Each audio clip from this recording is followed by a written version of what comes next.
Olá pessoal, tudo bom? Eu sou Rafael Cerqueira da iOS e hoje vocês estão aqui comigo em mais um episódio do podcast e comigo Roberto Boclin, nosso especialista de inteligência artificial e dados. Boclin, por favor, se apresente. Beleza?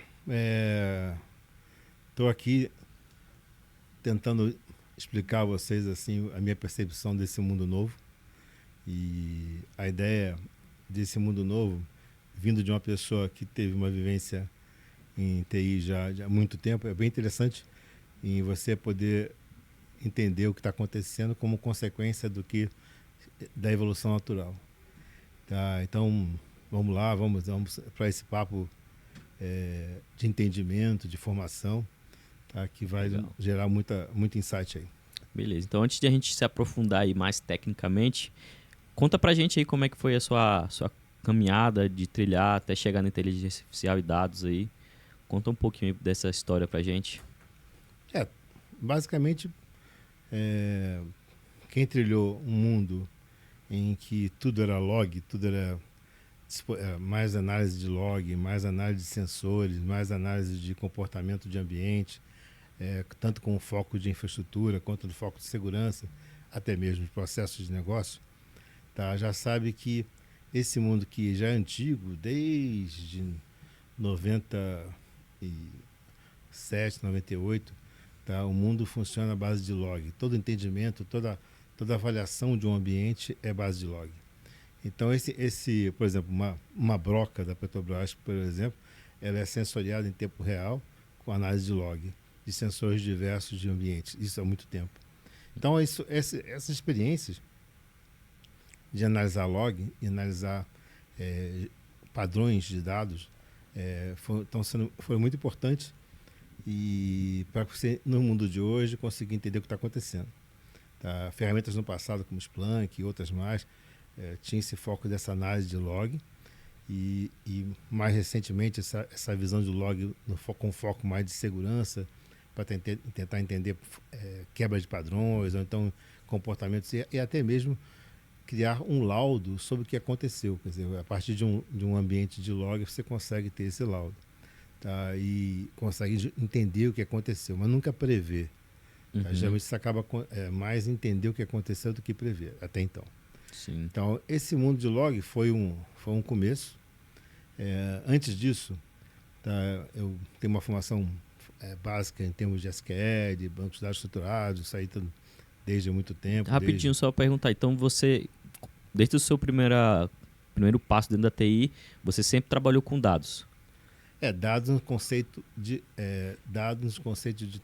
timestamp, como se diz, colocando assim como regulatório, mas log, tá? É porque o conceito de dados hoje que a gente tem é bem diferente do conceito dos Não, começos dos anos 2000, por exemplo, anos 90. O conceito de dados hoje, assim, que o pessoal mais se liga, está mais preocupado, é com o mesmo conceito de dados em que o Chris Date, quando criou o SQL, colocou no ar. Quer dizer, é o mesmo conceito que quando foi criada a Oracle, quando foi criado em todos esses ambientes. Não mudou muita coisa. Na verdade, o que se evoluiu foi criar dentro do ambiente de banco alguns serviços adicionais para poder ter mais performance. Mas o dado é o mesmo. Tá? O dado deixa de ser o mesmo quando o ambiente de dados, né, que é um ambiente de sistemas estruturados, passa a ser iluminado ou feita uma ingestão nele com dados que acontecem em tempo real.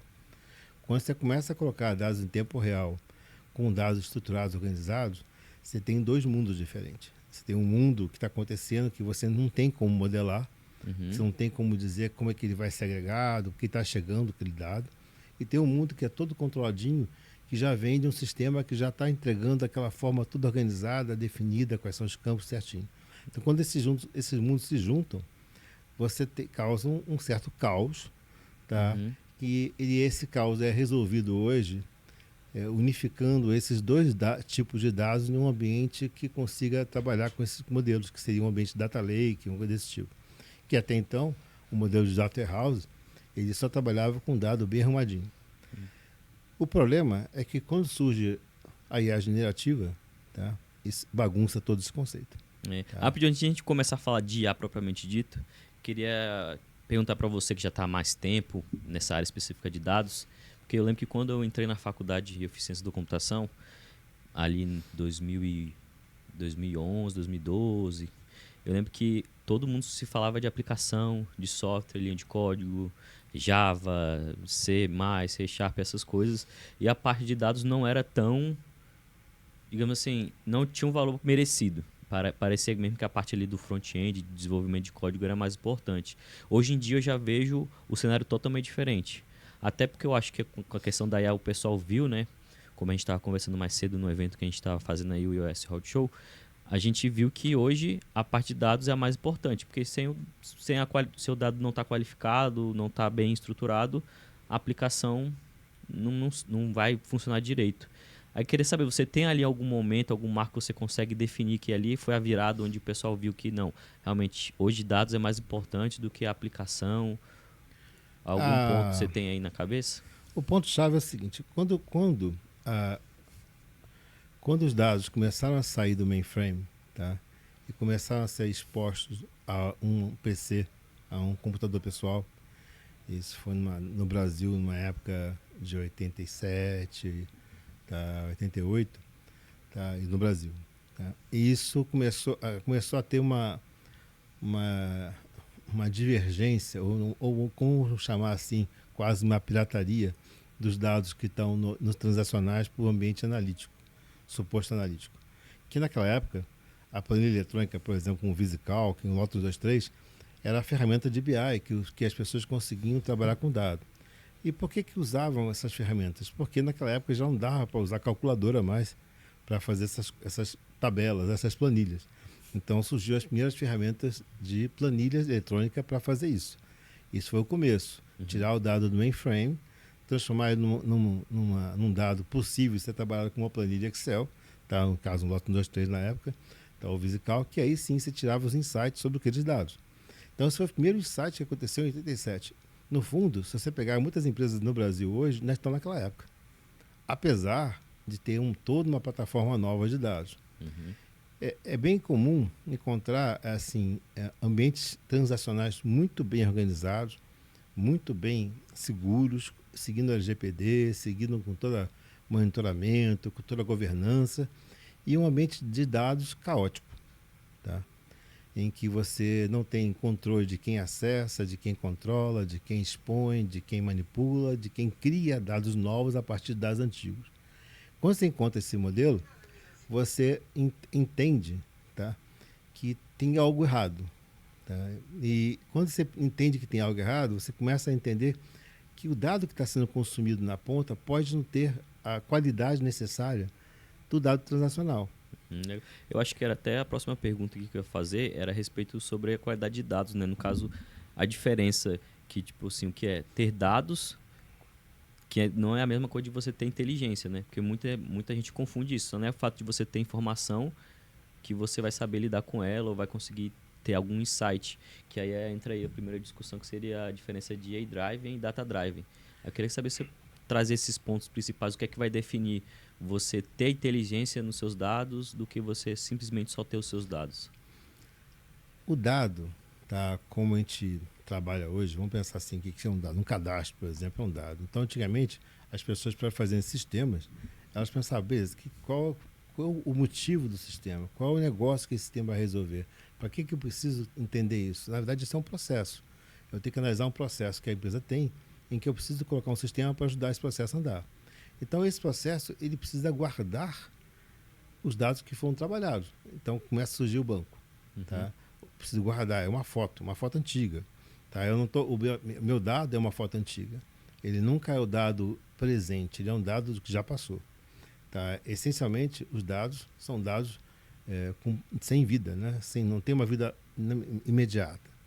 Ao contrário de um IoT, ao contrário de que estão monitorando um dado assim, streaming, então é muito mais presente, quase presente.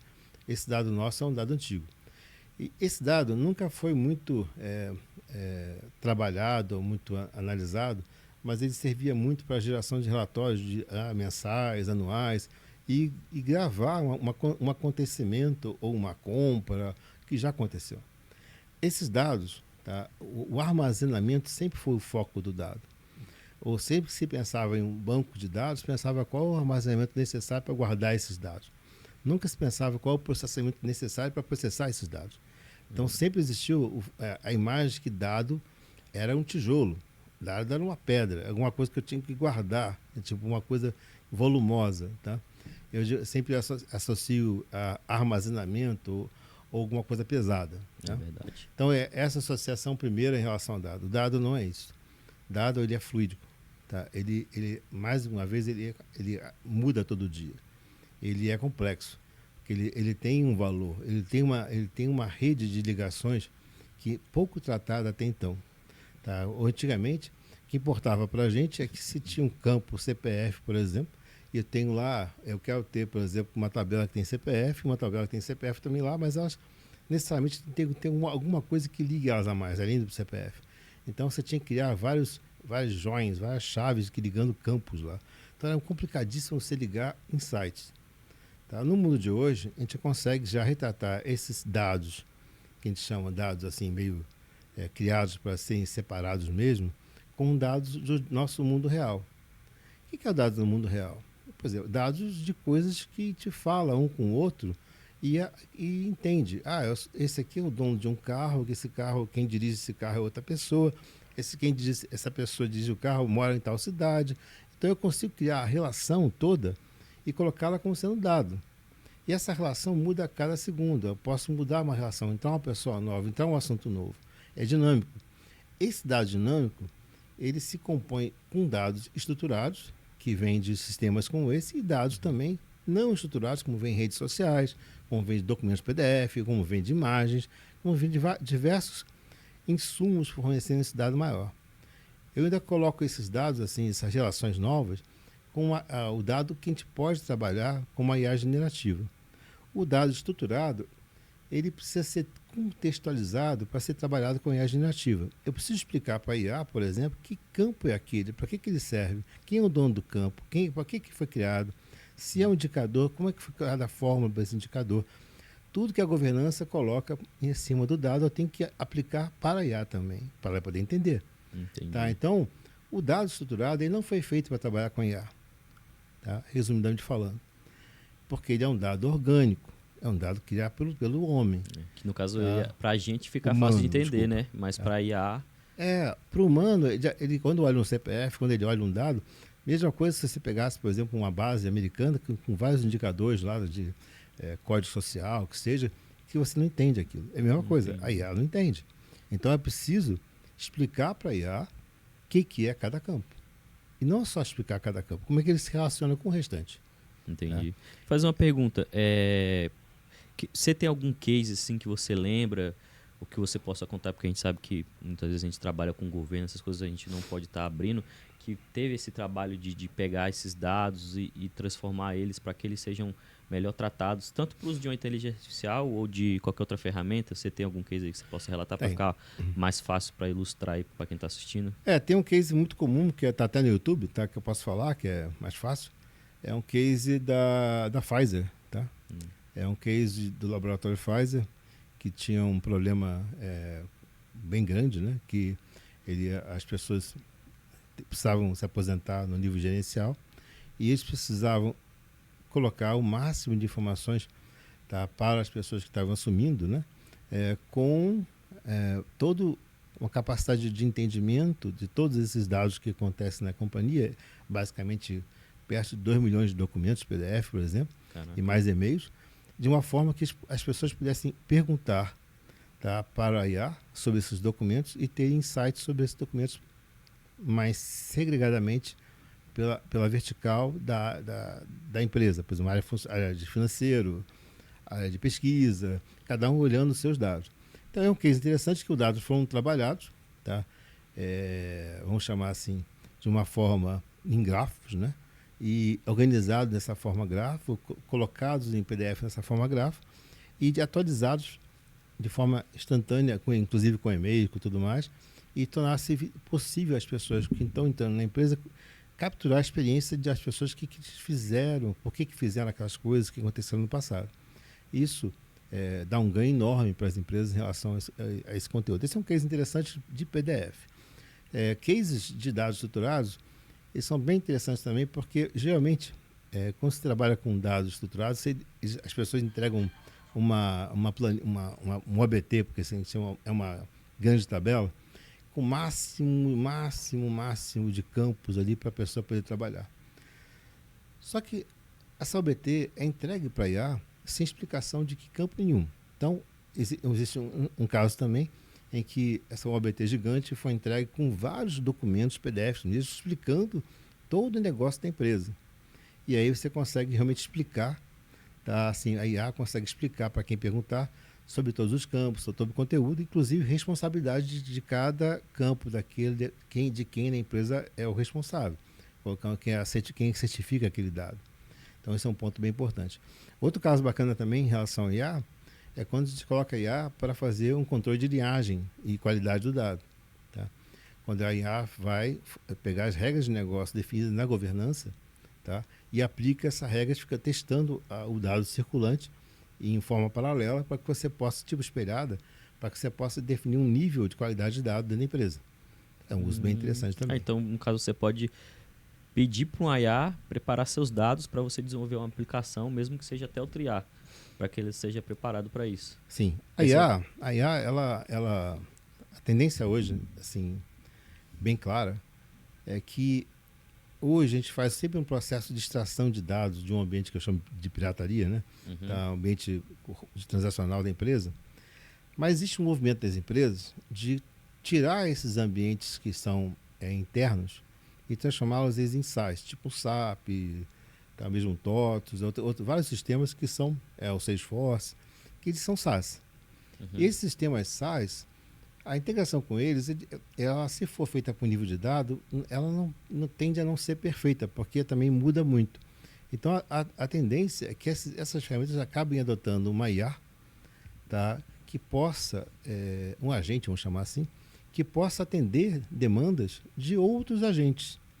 Então, você pode ter, por exemplo, diversos agentes da empresa, consultando esse agente dessa IA, desse SaaS, no caso, e esse agente respondendo com insights, com dados, o que seja, mas em cima de perguntas como se fosse um prompt.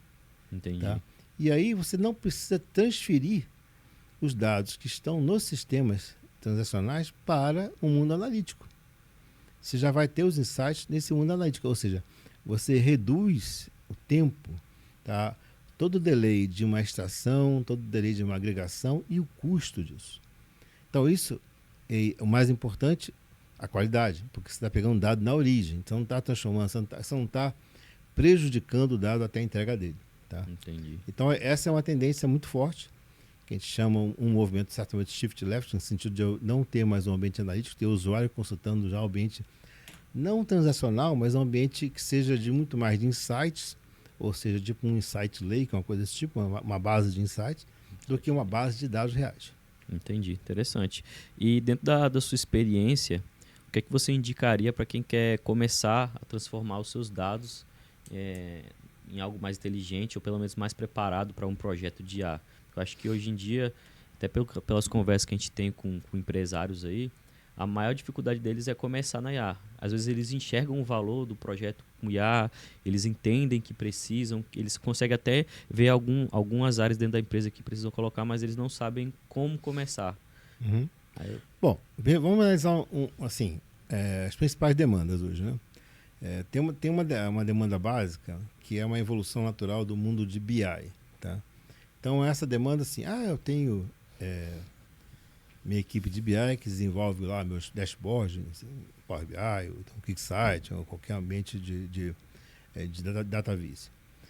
Essa equipe é uma equipe super atarefada, tá? Porque não consegue nem pensar, tá? Porque ela não consegue nem fazer todos os dashboards que são pedidos. E mesmo porque, às vezes, o próprio usuário final não sabe muito bem o que ele pede, porque ele está aprendendo com o dado. Então, ele precisa alterar, ele precisa modificar.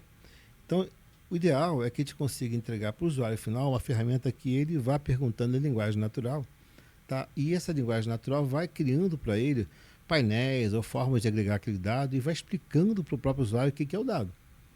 Então, quando a gente consegue ter isso, a gente consegue dar um nível acima, tá? Para o usuário final, e aí passa a ter muito mais sentido o uso do dado, tá? Do que antes.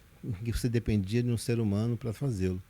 Entendi. Eu coloco sempre, essa é uma questão bacana, em que todo o processo de dados que a gente tem hoje, desde a criação do sistema operacional, o sistema de transacional, até o dado, é uma ação humana.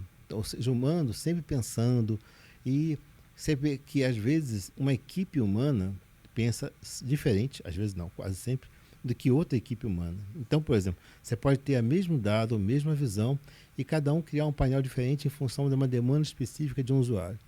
Tá? Então, se você bota a IA, por exemplo, a Active AI, você começa a criar um padrão nessa entrega.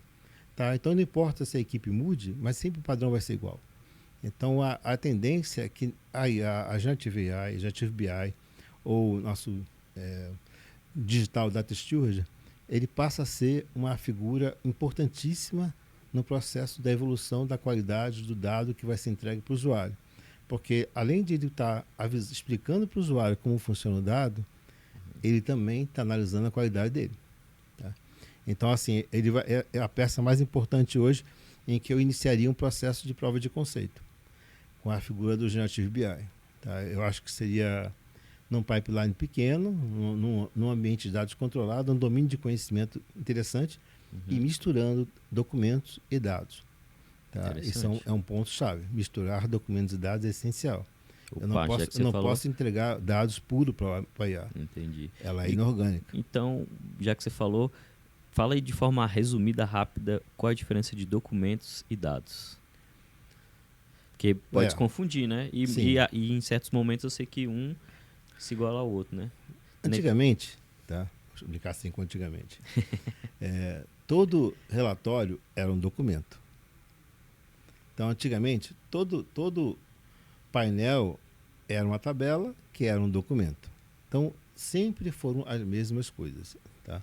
Na verdade, o documento ele era uma agregação ou um trabalho analítico que várias pessoas faziam para entregar um relatório final, que passava por planilha eletrônica, passava por várias coisas, mas gerava no final um documento. Tá? Em geral, é o que a gente entende hoje, que uma parte dos painéis eram no passado relatórios de papel, tá, escritos, e viraram painéis, viraram relatórios. Então, se você analisar para que serve cada um, tá, eu diria que documento ele tem um fundamento muito próximo ao dado, como sendo o resultado final do dado. Mas a gente não tem só documento dessa ordem. A gente tem, por exemplo, petições, contratos, tem vários documentos que são muito importantes de ser analisados. Quando você coloca um documento desse para ser analisado por uma IA, geralmente existe uma bagunça completa nesse entendimento do documento. Então, você coloca, por exemplo, vários contratos, várias petições que sejam, você tem que arrumar isso de alguma forma que seja hierarquicamente vinculada a cada documento para que você não perca e não confunda a resposta da IA. Nessa hora, a gente precisa, mais uma vez, como um todo, um grafo, um ambiente de grafo para poder hierarquizar isso. E um ambiente de captura desses PDFs organizado em cima desse modelo grafo, como se fosse um esquema para documentos. Tá? Isso aí funciona perfeitamente. Se eu não faço isso, eu começo bem, mas quando eu cresço, eu alucino. Entendi. Direto. Legal. Tava pensando aqui, da gente já seguir para o próximo bloco ali. Você tem mais alguma observação, você acha importante aí a respeito de AI Driving, Data Driving? O Data Driving é algo que as empresas fazem, normalmente, quando que elas estimulam os usuários a ter um pouco mais de capacidade analítica, tá, em seus dados, usando dados, para que possam dar uma resposta um pouco mais consistente para a camada gerencial e depois o gerencial passa isso para a camada de direção. A ideia do Data Driven seria uma solução para que você pudesse gerar decisões baseadas em dados. Certo. Contudo, tá, o Data Driven apenas ele não é capaz de fazer isso, porque toda a camada, toda a evolução, todo o stack do dado dentro do seu formato de agregação e de entendimento depende de humanos. Então pode ser que para uns seja mais fácil, para outros seja mais complicado. Então você só consegue no máximo chegar a um nível gerencial de entendimento parcial dos dados. Então você não pode nunca julgar que você vai ter instrumentos suficientes para automatizar uma decisão. Você vai ter no máximo gerar alguns insumos para que a pessoa possa ter a intuição, a diretoria, de tomar uma decisão. e você não vai dar nem opções para ela na Data Driven. Uhum. Quando eu coloco com AI Driven, tá, eu já tenho foco que eu quero ter insights, eu quero ter a inteligência me ajudando. Então, nessa hora, eu já vou criando uma cadeia de requisitos que me leva a pensar um pouco fora da caixa em relação aos dados. Eu não quero um dado agregado por um ser humano. Eu não quero um dado que esteja todo já moldado num pensamento de um grupo. Eu quero ter um dado livre, eu quero ter um dado bem raiz, bem que saia do sistema transacional como ele foi criado e que eu consiga agregá-lo pelo entendimento daquele dado, como ele se comporta, e aí deixar a IA, que é uma inteligência inorgânica, tá, pensar sobre esse dado. Que aí eu consigo tirar insights que o ser humano não faria. Se eu deixar o dado totalmente modelado como se fosse pelo um ser humano para IA trabalhar, eu vou trabalhar no máximo em alguns elementos que o ser humano possa não ter visto, mas eu vou estar muito restrito. Tá? Então, o ideal, quando você bota AI First ou AI Driven, eu estou sempre dando foco primeiro, que eu preciso tudo para ter um dado limpo e um dado bem raiz para a IA. Tá? E no mundo do gráfico, para poder trabalhar de uma forma sem estar alucinado. Entendi. E sobre isso, qual o momento de virar essa chave dentro da empresa e como é que você consegue fazer isso? Eu lembro que você comentou mais cedo que geralmente tem um setor certo dentro da empresa onde você tem que ir. E não é o técnico, né? Eu lembro que você comentou. Cada empresa, uma empresa, então, é difícil de dar um padrão. Tá? Em alguns segmentos você consegue entender que algumas áreas como de cobrança ou área mesmo jurídica, você consegue ter um ganho muito grande em análise de documentos, em análise de contratos. Então você tem um ganho muito grande e ajuda muito nesse sentido. Tá? Cada caso, normalmente se faz um workshop na empresa em que se levantam as oportunidades de uso e entende qual é o retorno maior de cada área. E a partir desse entendimento, você promove um assessment, tipo um levantamento nessa área, para ver qual é o tamanho do problema e o que há em 3 meses, no período de uma prova de conceito ou MVP, você consegue entregar de ROI. Tá? E para frente também, lógico. Então, quando você faz isso, você consegue realmente encontrar na empresa um caminho. Tá? Uhum. Mas é difícil você, de ato, assim, de ato, você falar, tal área é melhor. Não dá. Uhum. Agora, não tem mais jeito em relação a isso. Tá? A Generative AI, tá? Ela não é uma coisa temporária. Tá? É uma forma nova que a gente vem passando por isso há algum tempo. O ser humano, quando recebeu na sua mão uma calculadora, muitos engenheiros pararam de fazer conta. Eles já não sabiam mais muito bem nem projetar número, porque a calculadora fazia tudo. Tá? Estou dizendo isso por minha experiência. Tá? Da mesma forma, quando surgiu a planilha eletrônica, tá, os economistas eles deixaram de fazer as planilhas em papel, deixaram de pensar um pouco, aí a ferramenta fazia tudo para ele. Eles deveriam ter mais tempo para pensar sobre os números, mas não. Tá? Na verdade, isso não evoluiu tão bem. Tá? Eu vejo que a cada vez que surge uma ferramenta nova, tá, ela leva o ser humano para uma solução mais de conforto do que desconforto. Tá?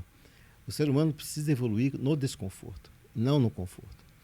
Agora a IA está colocando o ser humano numa posição de muito mais confortável. Tá? Porque hoje, para o ser humano entender os dados da empresa, é praticamente impossível. É muito dado e é muita avaliação muito instantânea. Tá? O mundo ficou muito ligado e muito complexo. Então, todos os acontecimentos levam a ser impossível trabalhar com um dado assim, bruto. Eu preciso ter um analítico muito forte, mas um analítico instantâneo. Verdade. Então, eu preciso da IA para poder entender o que está acontecendo e dar uma ação rápida. Tá? É necessário. Ela surge por isso. Mas, ao mesmo tempo que ela surge por isso, o ser humano fica num aspecto assim, ou eu sou uma pessoa de decisão, que vou decidir no que a IA me oferecer, ou eu faço o quê? Tá? Muitos papéis acabam tendo que ser revisitados na empresa, tá? Porque eram papéis de formação para poder a gerência atuar. E agora, se a IA ocupa esse espaço, tá?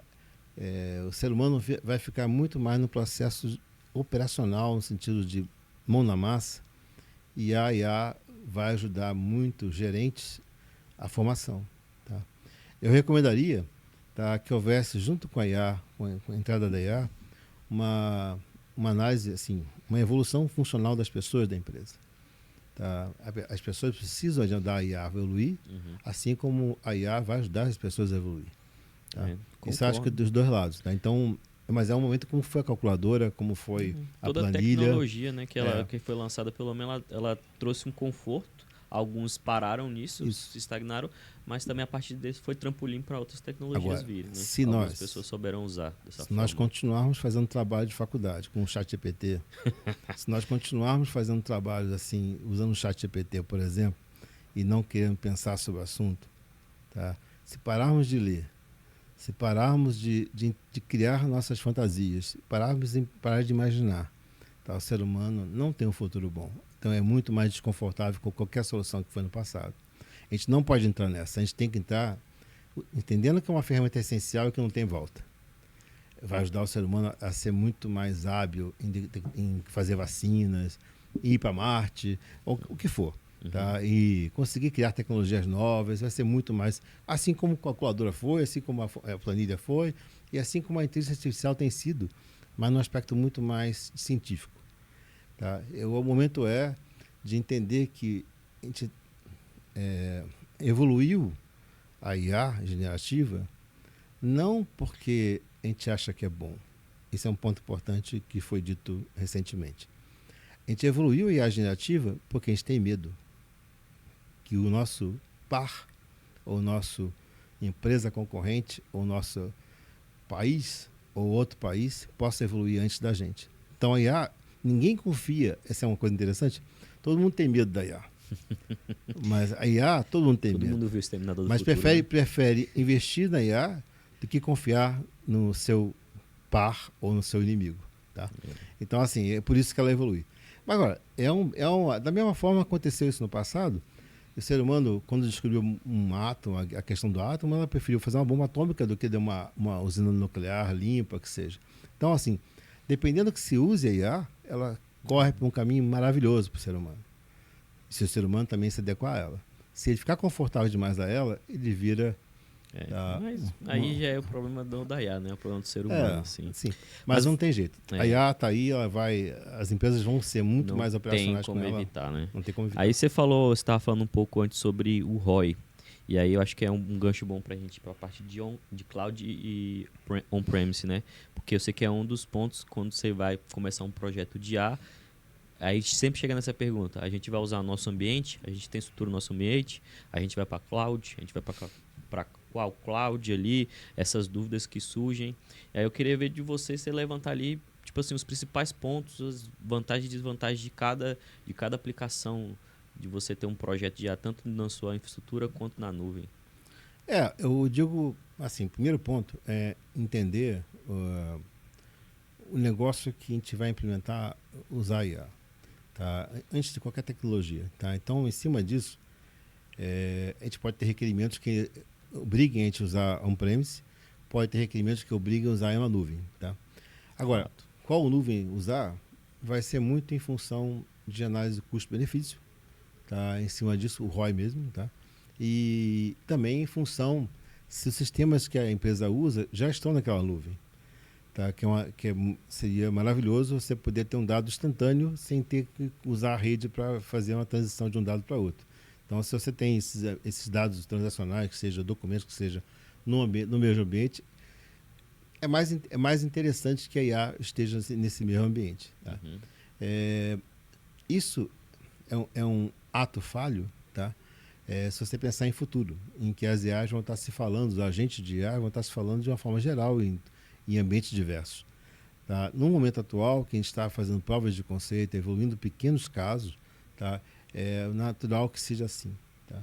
Mas eu imagino que daqui a pouco a gente já vai estar circulando com um ambiente de multi-agentes que vão estar descontrolados entre si, quer dizer, na verdade você vai ter que ter uma gestão sobre esses agentes, como é que estão falando entre si, segurança, a questão toda. Mas nesse momento, como isso está começando agora também, Tá? A gente pode entender que o ambiente de IA rodando no ambiente junto com os dados transacionais seja o melhor caminho. Tá? Entendi. Uma outra pergunta relacionada a isso também. Uma empresa que quer começar um projeto de ela não tem nada em AI e atualmente ela tem tudo on-premise ali, tudo no parque dela. Seria interessante para ela fazer um investimento para aumentar esse parque? Ou você acha que, pelo menos para uma prova de conceito, ela já pode ir para a nuvem? E que impacto isso vai ter ali nesse projeto, já que só a IA dela vai estar ali na nuvem? E essa comunicação, como é que impacta isso, diferente de um projeto totalmente na infraestrutura dela? Na análise do negócio que vai ser projetado, a gente pode ter um uso híbrido da IA. Parte da IA ficar on-premise e parte ficar em nuvem. Tá? Isso é possível, porque você economiza. Tá? Isso é interessante. Agora, essa parte que vai ficar on-premise, ela tem que tomar muito cuidado para ela não ser um ambiente que não tenha a segurança necessária ou não tenha uma performance necessária para rodar o ambiente de IA. É muito comum você falar assim, eu posso instalar uma versão de Olama, um ambiente assim meio local, mas aí quando você começa a ver muita gente usando, e nesse ambiente você vai ter que botar algumas GPUs, alguns ambientes, começa a ficar muito caro. Então, você tem que analisar muito bem o que você gostaria de colocar no seu ambiente on-premise para poder, por exemplo, eu gostaria de fazer uma análise de PDF normalmente on-premise. Beleza? Você poderia usar isso aí para carregar e depois jogar todo o insight em cima de um ambiente gráfico, por exemplo, em nuvem. Poderia ser. Então, isso tem que ser analisado em cada negócio, tá? Mas é viável.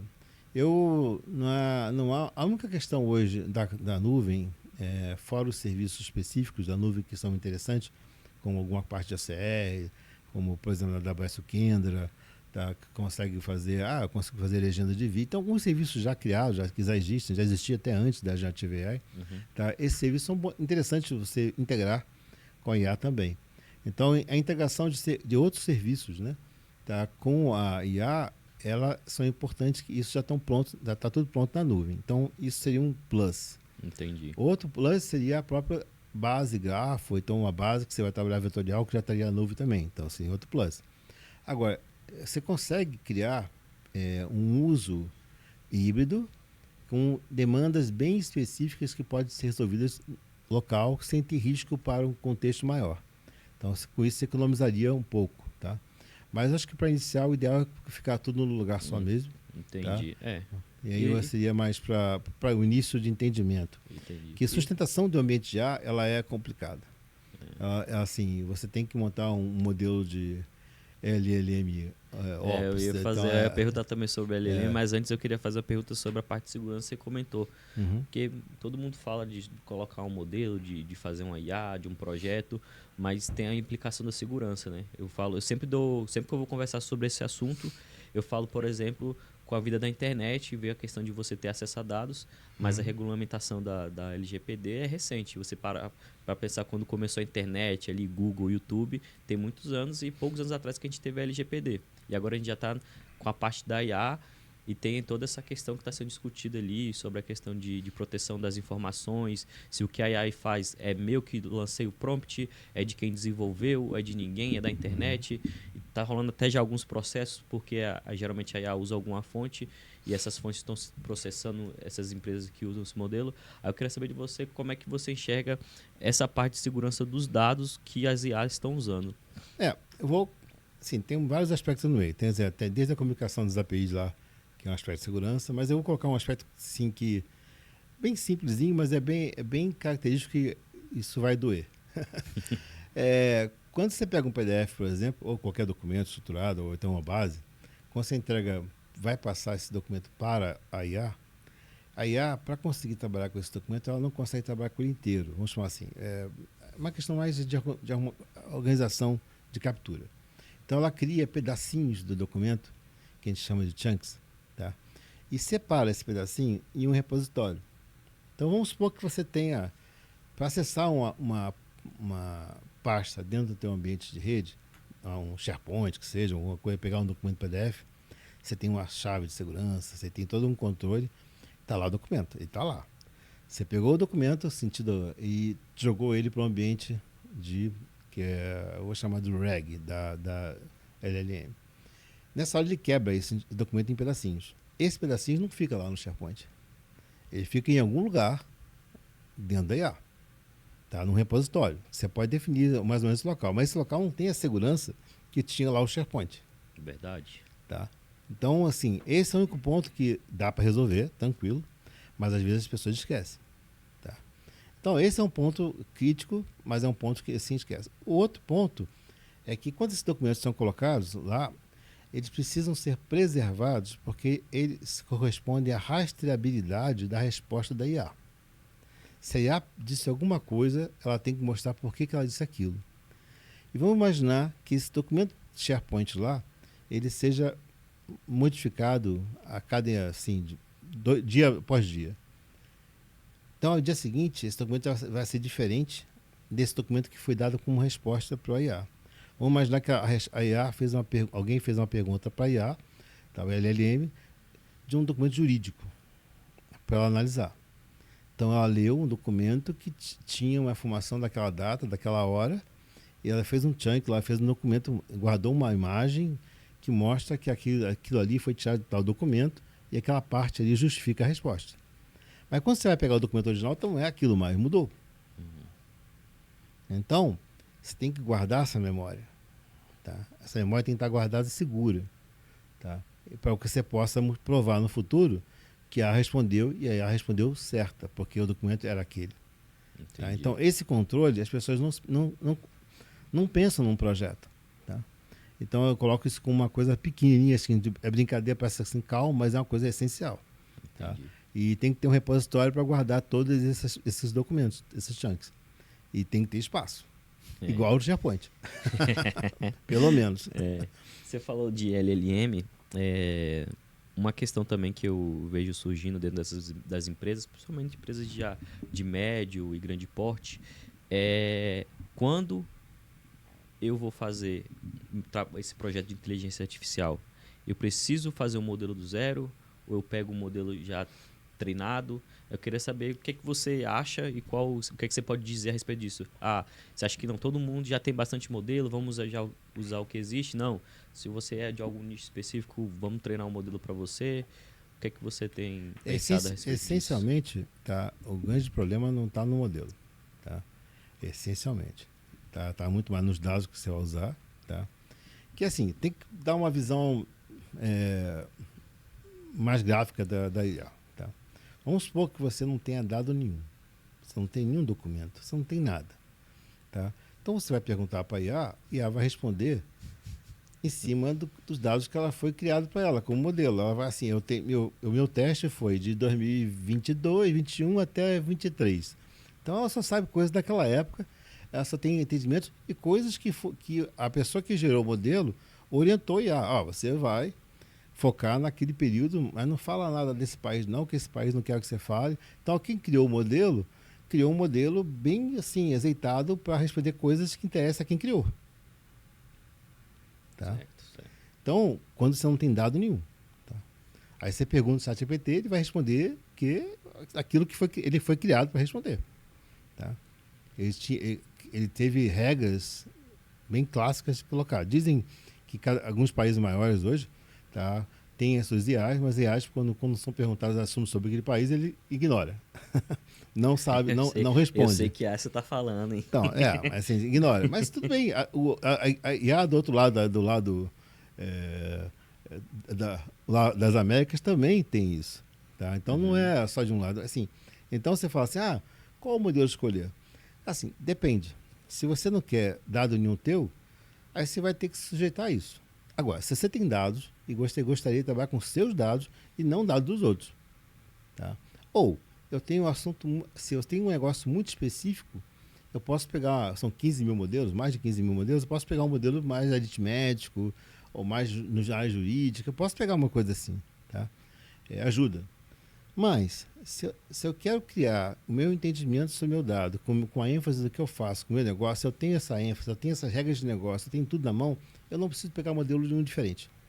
Eu posso pegar um modelo mais genérico e trabalhar isso internamente com os modelos existentes dentro da empresa, ou dentro do Grafo, por exemplo, e criar esses modelos mais específicos da minha empresa. Tá? Mas aí usando só os dados que foram disponíveis nesse caminho.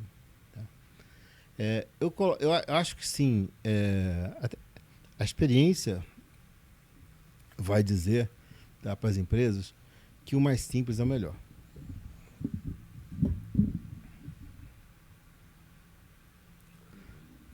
Tá tranquilo, só mudou a tela aqui.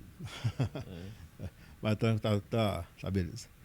Mas vamos lá. Vamos lá. Eu quero fazer uma pergunta aqui sobre a questão de RPA, para falar sobre a diferença do RPA e da inteligência artificial, e aí a gente já caminha por fim aí. Show. Porque eu sei que tem muita empresa que confunde isso, né? A pessoa bota um chatbot lá, que é praticamente um RPA, que já dá aqueles menus de opções, então, e fala que aqui tem inteligência artificial. Eu acho que tem uma diferença aí, queria que você explicasse a diferença de um do outro. O RPA, ele vai existir, vai continuar existindo, porque necessariamente não foi para isso que a IA foi feita. É necessário, por exemplo, vamos imaginar que você veja aqueles robôs chineses, né? Tá andando, tá mexendo, ou então aquele robô que vai lá ajudar a pessoa a lavar a louça, tá? Esses são exemplos de bots, tá? Que a gente poderia até dizer que seriam RPAs, tá? Entendi. Mas ele tem uma inteligência que está guiando eles, tá? Então, é necessário um software, uma aplicação, tá? Que consiga ir até uma estação de trabalho, manipular, integrar sistemas, fazer operações que seriam feitas por humanos, tá?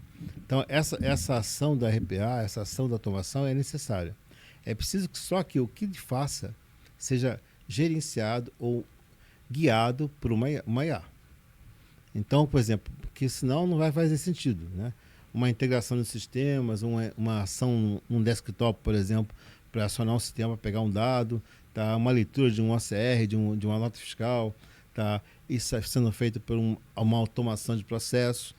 Então, normalmente, o que se faz nesse caso, a gente aplica um discovery de processos nas empresas para descobrir os processos existentes e verifica qual é que tem a possibilidade de ser automatizado. E para que seja automatizado, ele consiga ter além de um tempo mais curto de ação, e mais qualidade na ação também. Quer dizer, eu consigo ter mais qualidade no dado, que não tem ninguém digitando 2 vezes o mesmo dado, então eu consigo fazer isso.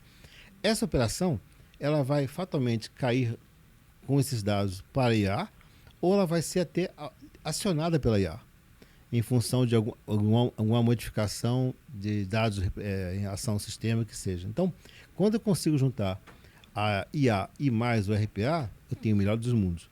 É uma empresa totalmente automatizada. Tá? Entendi. Tá? E sempre com o ser humano participando, tá? Que vai aprimorar, como se fosse uma curadoria, esse modelo todo.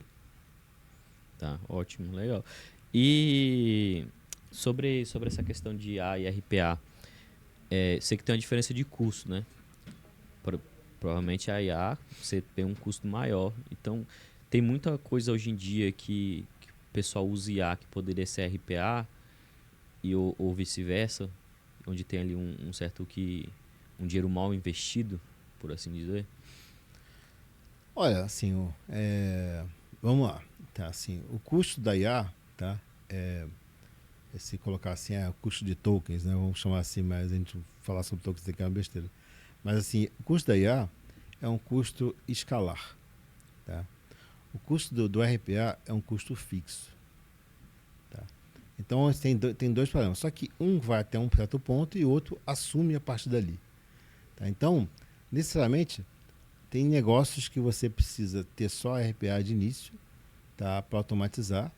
E, posteriormente, automaticamente, a IA vai entrar para fazer uma análise maior sobre aquilo. Porque, assim, eu vou dar um exemplo aqui. O que você faz com RPA é transformar uma ação humana de uma pessoa em 1000 pessoas, simultaneamente, por exemplo. Tá? Vamos botar assim, 500 pessoas simultaneamente. Imagine que essa pessoa estivesse, por exemplo, preenchendo um sistema ou colocando dados em um sistema e de outro. Tá? Alguém vai estar lendo esses dados, alguém vai estar produzindo. Se alguém vai estar lendo e produzindo, de repente ele tinha uma pessoa trabalhando só, agora tem 500 pessoas trabalhando, jogando muito mais dados do que ele tinha antes. Então ele não vai conseguir entender os dados. Se ele não consegue entender os dados, ele precisa de uma IA para ele entender que os dados estão chegando agora. Entendi. Então ele pode inicialmente precisar de uma automação para automatizar e gerar até mais dados. Tá? Mas quem vai entender esses dados? vira um volume gigante, ele não consegue entender, ele vai precisar de uma IA. Então, isso é só para dar um exemplo do que seria uma automação mais IA. Tá? Agora, pode ter casos que você precisa de uma IA antes, tá? Para entender os dados que existem, tá? Não importa que eles estejam ou não, e depois você entende que uma automação vai melhorar teu ambiente como um todo. Entendi, legal. No fundo, os dois juntos assim, correspondem assim, à empresa 4.0, a empresa do futuro. Tá? Legal. Falando sobre futuro, uma pergunta aqui já indo para o final. Qual a maior oportunidade que você vê, principalmente dentro do mercado brasileiro, a respeito de IA? Aí vamos pensar aí nos próximos 2, 5 anos aí, nesse curto, médio período. Bom, tem que pensar nas maiores deficiências nossas em termos de evolução. Tá? Não resta dúvida que aonde a IA chegou, já tive AI pelo menos chegou muito forte, na área educacional. Tá? Fato. Isso é uma coisa absurda, tá? Com isso invadiu, porque eu acho que se eu pudesse dizer assim, onde eu investiria hoje, tá? Eu investiria em criar uma metodologia, uma estratégia do uso, não de adoção, que já está adotado, mas do uso desse ambiente no meio educacional, em vários níveis. Tá?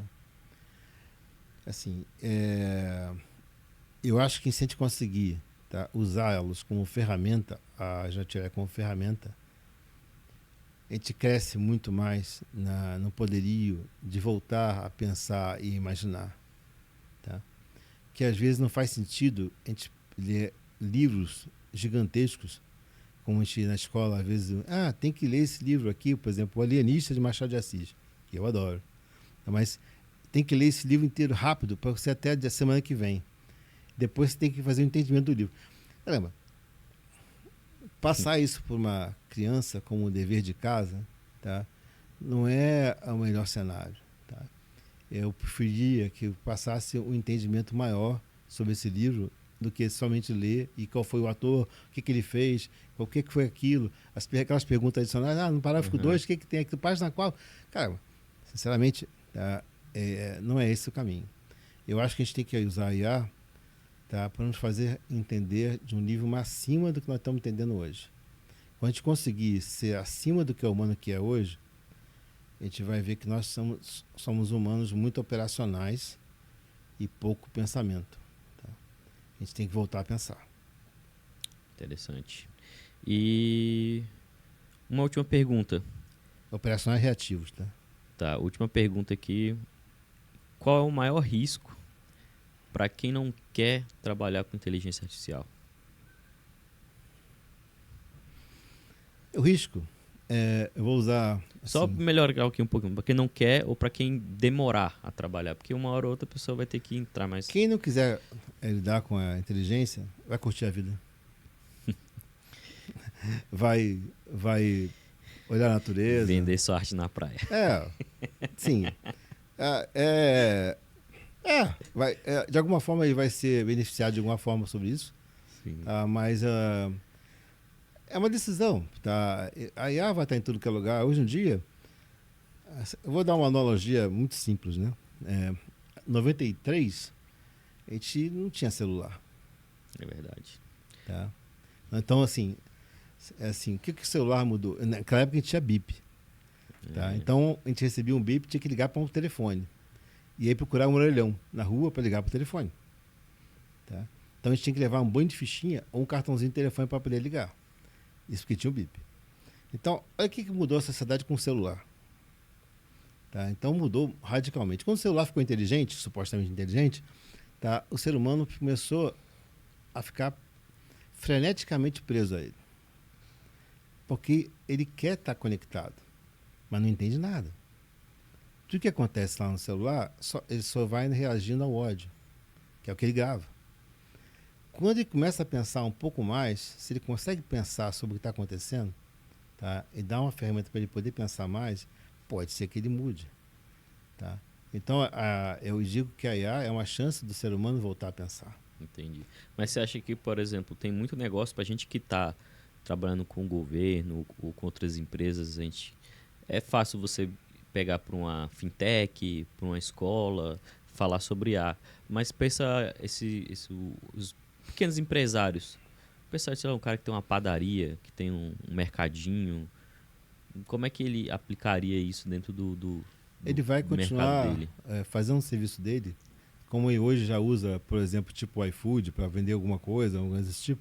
Ele vai continuar usando o serviço dele, só que agora ele vai ter na máquina registradora dele um agente, tá, que vai entender o que ele tem disponível e oferecer o que ele tem sem ele saber. Então, por exemplo, ele vai olhar no ambiente dele, da exposição de pães dele, ou então no estoque dele de produtos, e já vai expor o que tem disponível lá, e ele vai só ver o caixa dele fazer tlim, tlim, tlim, tlim, porque quem está vendendo agora é o agente, não é mais ele. Tá? Eu vejo isso como natural, tá? A curto prazo. Tá? Isso não tem jeito. Isso só não vai acontecer a curto prazo na onde nós não vamos ter a aderência da IA como agente, ou seja, longe dos grandes centros, onde a Wi-Fi não funciona bem, onde não temos redes boas, a energia não está boa. Aí é preciso que a pessoa tenha um manual. São outras prioridades nessa São outras época. prioridades, sim. Mas legal. Boclin, muito obrigado pela sua presença aí. Obrigado a você. Pessoal, obrigado por ter assistido. A gente está finalizando aqui. E antes, a gente vai deixar um link aqui na descrição do vídeo. Caso você queira fazer um workshop, como o Boclin falou, para a gente poder entender melhor a sua demanda, principalmente nessa parte de IA, você entre em contato com a gente. Aqui vai ter nossas informações, o LinkedIn, o WhatsApp também, para vocês poderem entrar em contato. E a gente está fazendo esse evento chamado iOS Roadshow. A gente já fez aqui uma edição em Brasília e vamos fazer também no Rio de Janeiro no próximo mês. E ano que vem a gente volta em outros estados. Caso você queira acompanhar, segue nossas redes sociais. Muito obrigado pela atenção e até mais. Obrigado.